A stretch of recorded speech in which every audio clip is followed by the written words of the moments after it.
사복음서 안에서 우리가 잘 알고 있는 이 오병이어는 다 다루고 있습니다. 예수님의 기적 중에서 때로는 요한복음에서만 다루는 기적이 있고 누가복음에서 다루는 기적이 있지만 사복음서에서 전체 다루고 있는 것은 이 오병이어의 기적 한 가지입니다. 그렇다면은 사복음서에서 다룬다라는 것은 무엇을 뜻할까요? 그만큼 이 오병이어의 기적이 중요하다라는 것을 말씀을 하고 있습니다. 특별히 이 오병이어 기적은 예수님은 어떠한 분이신지, 예수님은 우리의 삶에서 어떠한 분인지를 잘 나타내주는 기적이 바로 이 오병이어의 기적입니다. 그렇기 때문에 복음서 기자들은 이렇게 말씀을 배열해 놨습니다.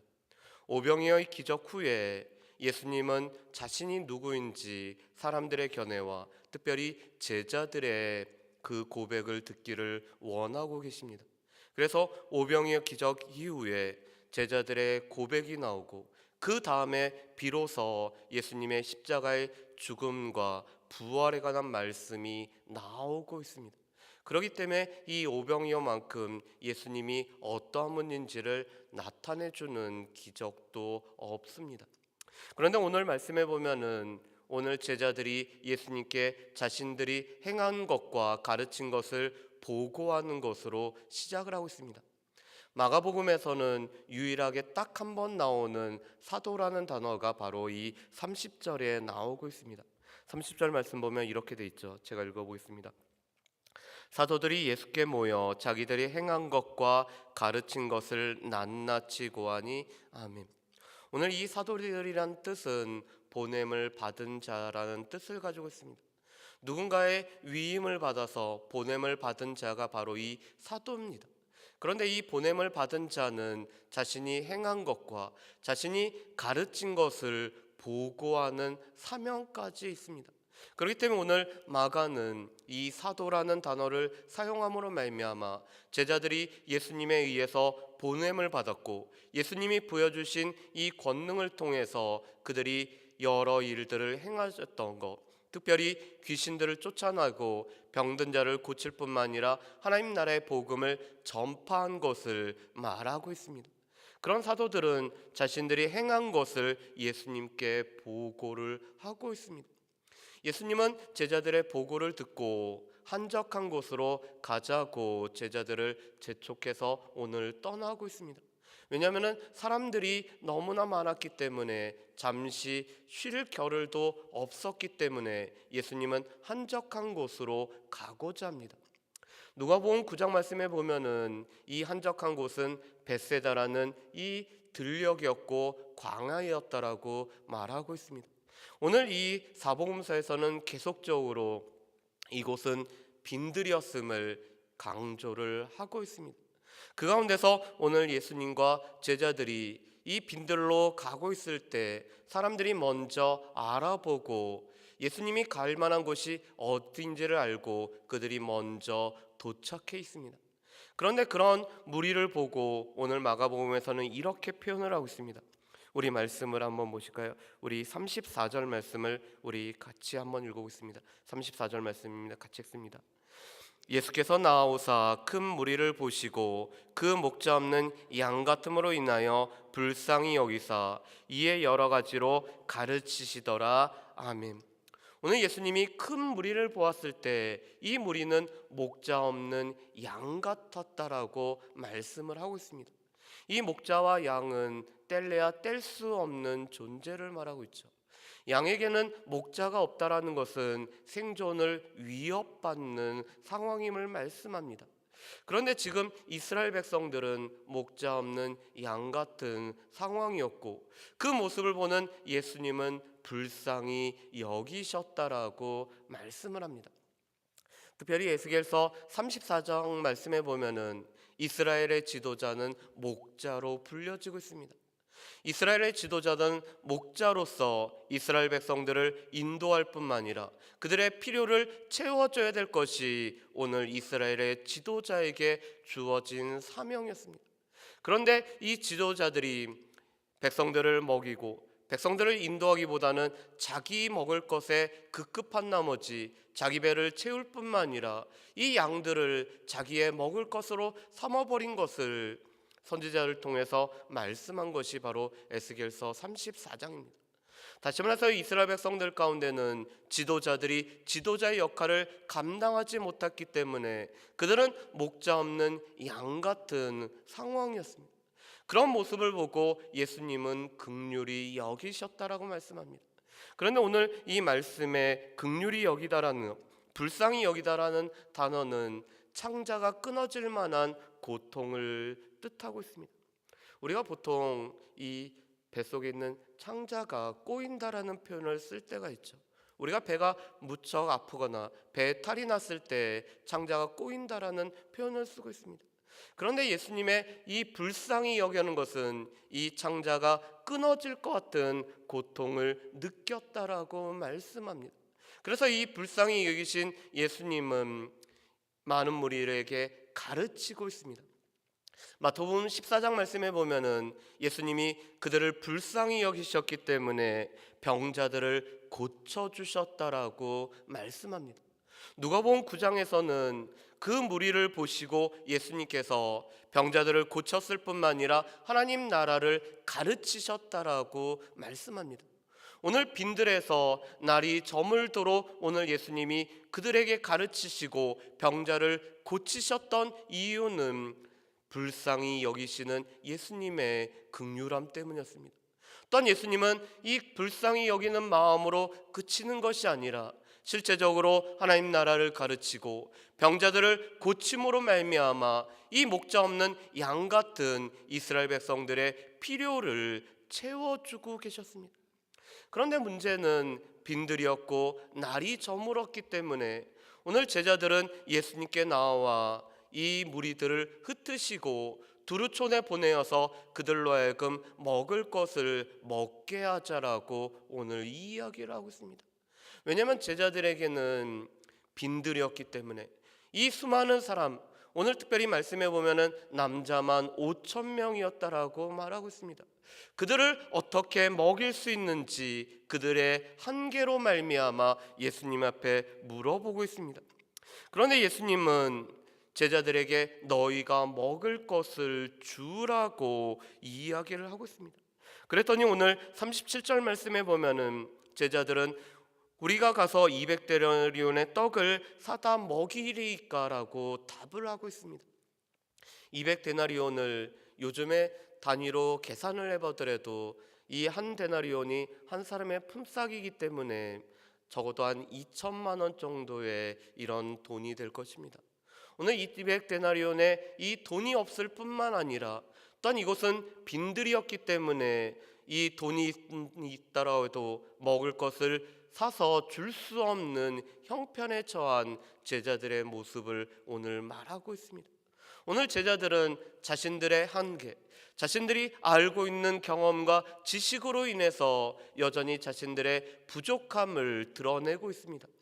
그런 예수님은 제자들에게 너희에게 떡이 몇 개나 있는지를 물어보고 한 어린아이가 드렸던 이 떡 5개와 물고기 2마리를 가지고 5,000명이나 되는 사람을 먹이고 계시죠. 그런데 예수님이 먹이시기 위해서 오늘 이렇게 하고 있습니다. 우리 말씀을 한번 보실까요? 우리 39절 말씀부터 41절 말씀을 우리 같이 한번 읽어보겠습니다. 39절부터 41절 말씀입니다. 같이 읽습니다. 제자들에게 명하사 그 모든 사람으로 때를 지어 푸른 잔디 위에 앉게 하시니 때로 100명씩 또는 50명씩 앉은지라. 예수께서 떡 5개와 물고기 2마리를 가지사 하늘을 우러러 축사하시고 떡을 떼어 제자들에게 주어 사람들에게 나누어 주게 하시고 또 물고기 2마리도 모든 사람에게 나누심에 아멘. 오늘 말씀해 보면은 마가만 특별히 사용하는 독특한 단어가 있습니다. 그것은 무엇이냐면 바로 푸른 잔디라는 단어입니다. 여러분, 이 양에게 필요한 것은 무엇일까요? 우리가 시편 23편 말씀에서 우리가 알 수 있는 것처럼 이 양에게 필요한 것은 푸른 풀밭과 쉴만한 물가가 필요합니다. 양이기 때문에 먹을 것이 필요한 푸른 풀밭이 필요하고, 또한 양은 스스로가 이 물가에서 쉬지를 못하기 때문에 목자가 있을 때만이 이 물가에서 쉴 수가 있습니다. 그런데 오늘 이 목자 없는 양 같은 이스라엘 백성들에게 오늘 예수님은 푸른 풀밭에 푸른 잔디 위에 앉게 하셨다라고 마가는 말하고 있습니다. 왜냐하면 예수님은 이 목자 없는 양 같은 이스라엘 백성들에게 진정한 목자일 뿐만 아니라 그들의 필요를 채워주시는 분이 바로 예수님 자신인 것을 나타내는 것이 마가가 이 푸른 잔디라는 단어를 사용하고 있습니다. 그래서 오늘 이 때를 지어서 100명씩 때로는 50명씩 사람들이 앉아 있었습니다. 그런 사람들에게 예수님은 하늘을 우러러서 축사하시고 떡을 떼어서 물고기도 그와 같이 나누어 주고 있습니다. 이 축사라는 단어는 한 집안의 가장이 음식을 먹기에 앞서서 하나님 앞에 감사의 기도를 하는 것이 바로 이 축사라는 단어입니다. 오늘 예수님은 가장으로서 오늘 이 집안에 있는 모든 사람들을 먹이는 것처럼 이 목자 없는 이스라엘의 양 같은 이스라엘 백성들을 향해서 오늘 하나님 앞에 감사를 하고 이 떡과 물고기를 떼어서 주시고 계십니다. 그런데 이 떼다라는 것은 산산조각을 내다라는 뜻을 가지고 있습니다. 그렇기 때문에 요한복음 6장 말씀에 보면은 이 오병이어 사건을 설명하기 위해서 오늘 요한이 긴 설명을 하고 있습니다. 그러면서 예수님 자신이 생명이 떡이 되어서 떡을 떼어서 조각을 내는 것처럼 예수 그리스도께서 십자가에서 죽으시고 자신의 몸을 내어주셨기 때문에 우리의 필요가 채워졌다라고 설명을 하고 있습니다. 오늘 마가가 떼어라는 단어를 사용한 것은 장차 있을 예수 그리스도의 십자가의 죽음을, 그래서 그 생명의 떡이신 예수님의 육체를 우리를 위해서 내어주실 것을 오늘 미리 예표하면서 이 단어를 사용을 하고 있습니다. 그랬더니 오늘 이 모든 사람들이 다 배불렀다라고 말씀합니다. 예수님이 필요를 아시고 예수님이 공급해 주셨을 때는 부족함이 없이 다 배부른 상태였습니다. 그뿐만 아니라 오늘 사람들은 12바구니에 차게 남은 떡과 이 물고기 조각을 거두었음을 말하고 있습니다. 예수님이 채워주시고 예수님이 공급해 주심에 있어서는 부족함이 없이 오늘 채워진 것을 말씀하고 있는 것이 오병이어의 기적의 사건들을 기록하고 있는 말씀의 공통점입니다. 그렇다면 오늘 이 말씀을 통해서 우리가 알 수 있는 것은 무엇일까요? 오늘 말씀의 가장 중요한 것은 예수님이 불쌍히 여기다라는 것입니다. 오늘 예수님이 불쌍히 여기셨기 때문에 이 이스라엘의 목자 없는 양 같은 상황을 예수님이 불쌍히 여기셨기 때문에 예수님은 여러 병자들을 고치셨을 뿐만 아니라 하나님 나라를 가르치시고 이 가르침의 깊이가 깊었기 때문에 날이 저물기까지 오늘 예수님이 고치시고 가르치셨던 모습을 볼 수가 있습니다. 예수님은 여전히 그 불쌍히 여기는 눈을 가지고 우리의 상황을 보시고 또한 우리의 신음소리로 들으시고 우리가 이 새벽에 나와서 하나님 앞에 깨어서 간절히 기도할 수밖에 없는 상황 또한 예수님이 불쌍히 여기시기 때문에 알고 계시다는 사실을 우리는 기억을 해야 될 것입니다. 그뿐만 아니라 우리 가운데도 이런 불쌍히 여기는 마음이 우리에게도 있는지를 우리는 살펴봐야 됩니다. 예수님이 수많은 사람들, 이 많은 무리들을 보면서 불쌍히 여겼던 그 마음들이 우리가 아직까지 예수 그리스도를 알지 못하는 사람들, 이 목자 없이 방황하는 양 같은 그런 사람들을 보면서 우리 가운데도 불쌍히 여기는 마음들이 있는지를 우리 자신들을 돌아봐야 될 것입니다. 예수님은 그들을 바라볼 때 창자가 끊어지는 듯한 고통을 느꼈는데 우리는 영혼들을 바라보면서 우리는 어떠한 마음을 가지고 있는지 우리는 살펴봐야 될 것입니다. 오늘 말씀을 통해서 알 수 있는 두 번째로는 이 제자들의 한계와 또한 여전히 예수님을 모시면서도 문제 해결자를 두고도 오늘 예수님 앞에 구하지 못하는 제자들의 모습을 볼 수가 있습니다. 빈들이었기 때문에, 날이 저물고 있기 때문에, 그들에게는 200데나리온의 떡을 계산할 수 있는 능력은 있어도 오늘 그 떡을 마련할 수 없는 그들의 한계로 말미암아, 또한 그들의 지식과 또한 경험의 한계로 인해서 그들은 해결을 할 수가 없었습니다. 그렇지만 그들은 분명히 문제를 해결할 수 있는 예수 그리스도를 두고도 예수님 앞에 구하지 않았을 뿐만 아니라 오늘 예수님께서 행하셨던 놀라운 기적을 맛보면서도 여전히 믿음의 부족함을 드러내고 있는 것이 제자들의 모습이었습니다.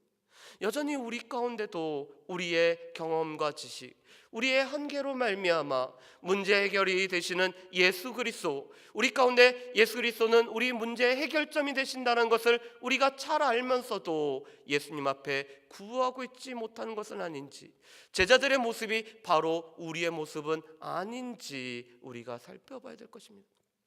세 번째로는 오늘 예수님은 이 제자들이 드린 보리떡 5개와 물고기 2마리를 통해서 오늘 5,000명이나 되는 사람들을 먹이셨다라는 것입니다. 요한복음에는 그것은 한 아이가 자신의 먹을 것이었다라고 얘기합니다. 그렇지만 한 아이가 드렸던 이 보리떡 5개와 물고기 2마리가 5,000명이나 되는 사람들을 먹이는 일에 쓰여졌습니다. 이것은 모세가 출애굽 때 자신이 가지고 있던 지팡이를 통해서 오늘 하나님의 일을 감당했던 것처럼, 삼손이 이 사사기 15장에서 나귀의 새 턱뼈를 가지고 1,000명이나 되는 사람들을 죽였던 것 같이 우리가 가지고 있는 우리의 것을 주님 앞에 드릴 때 주께서 그것을 사용해서 여전히 주의 일들을 이루고 계신다라는 것입니다. 우리가 드리는 것은 비록 한 아이가 드리는 아주 자그만 보리떡 5개와 물고기 2마리에 불과할지라도 그것이 주님의 손에 붙들리고 주님에 의해서 쓰여진다라면은 5,000명에 되는 사람들을 먹여주는 놀라운 역사가 있습니다. 그렇기 때문에 우리는 과연 주님 앞에 드릴 수 있는 것이 무엇인가? 우리가 주님 앞에 드릴 수 있는 이 보리떡 5개와 물고기 2마리 같은 것이 무엇인지 우리 자신들이 우리가 살펴봐야 될 것입니다. 마지막으로 네 번째로는 예수님의 이 공급해 주심에는 부족함이 없다라는 것입니다. 오늘 목자 없는 양 같은 이스라엘 백성들에게 푸른 잔디 위에 앉히시고 먹이셨을 때 오늘 그들이 다 배불리 먹었을 뿐만 아니라 12바구니에 오늘 가득 차게 남은 떡 조각과 물고기를 거두었던 것이 오늘 예수님의 공급하심의 모습입니다. 이것은 여전히 지금도 여전히 동일한 것입니다. 왜냐하면 예수 그리스도께서는 어제나 오늘이나 영원토록 동일하시기 때문에 우리의 삶의 필요를 아시고 우리를 불쌍히 여기시는 예수님이 우리의 삶에 찾아오셔서 공급하실 때는 부족함이 없이 다 배불리 먹고 남는 역사가 여전히 우리 가운데 있다라는 것입니다. 그렇기 때문에 우리는 오병이어를 우리의 삶에도 베푸시고 여전히 오병이어의 기적을 우리의 삶 가운데 행하시는 주님 앞에 나올 뿐만 아니라 우리의 삶의 필요가 채워질 때 우리 또한 다 배부름을 경험할 수 있다는 것이 오병이어가 사건이 우리에게 보여주는 말씀입니다. 특별히 그 예수님은 생명이 떡이 되어서 우리의 구원의 문제를 해결하시고도 남은 분이 바로 예수 그리스도였습니다. 바라기는 우리의 삶에서도 우리가 주님 앞에 드려지는 것을 통해서 우리의 삶에도 오병이어의 기적을 경험할 수 있는 저 여러분들 되시기를 주의 이름으로 축복합니다. 우리의 삶에도 주께서 불쌍히 여기시는 눈으로 우리를 바라보실 뿐만 아니라 우리에게 찾아오시고 또한 우리의 기도에 응답하심으로 말미암아 우리의 삶에서도 오병이어의 기적을 누리시고 경험하는 저 여러분들 되시기를 주의 이름으로 축복합니다. 기도하겠습니다. 사랑하는 풍성하신 아버지 하나님, 오늘도 오병이어를 통해서 남자 45,000명이 되는, 그래서 아이와 여자를 포함하는 2만 명이나 되는 사람들을 먹이실 뿐만 아니라 필요를 채워주시는 예수님의 모습을 볼 수가 있습니다.